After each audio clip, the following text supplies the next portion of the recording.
fake Uber driver, right? They tend to give the real Uber drivers a real bad name, but a fake Uber driver allegedly stole thousands in crypto. After he allegedly posed as an Uber driver and then stole hundreds of thousands of dollars in cryptocurrency from customers by accessing their phones. Fox 10's Nicole Christine joins us live with details. This is a sophisticated crime, but in a way simple. It's amazing how quickly this guy was able to get that information off riders' phones. Yeah, it sure was. John and Christina, this is the scene where this was happening, outside of the W in Scottsdale, and they... By the way, I love the W in Scottsdale.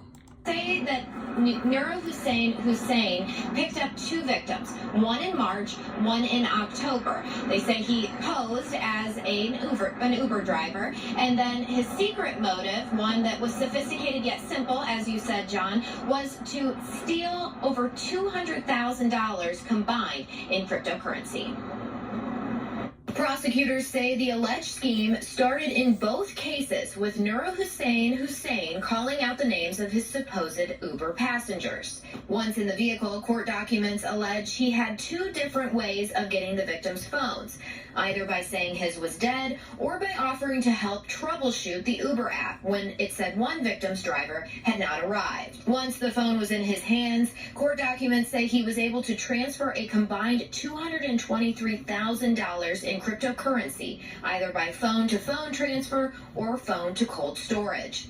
The victim from March told police when they asked for their phone back, Hussein gave a concerning response. He made threats to at least one of the victims that they needed to chill or something bad would happen, and the victim believed that he was armed with a gun, although he did not see a weapon at that time. Due to the alleged threats and the level of skill shown in the fraud, prosecutors pushed for a cash-only bond of $200,000. If Mr. Hussein is able to post bonds, we'd ask for electronic monitoring, and I'd also ask for no use of the internet. Given that this was an extremely sophisticated electronic fraud, we do not want Mr. Hussein to potentially destroy further evidence if it exists. The state also argued that Hussein is a flight risk due to frequent trips to Ethiopia. You are not to leave Maricopa County. As part of my orders today, I understand the state is saying that you do go back and forth. You have to stay here. Now, the judge did place Hussein under a $200,000 secured bond, so he has the opportunity to go through a bond company if possible or pay himself.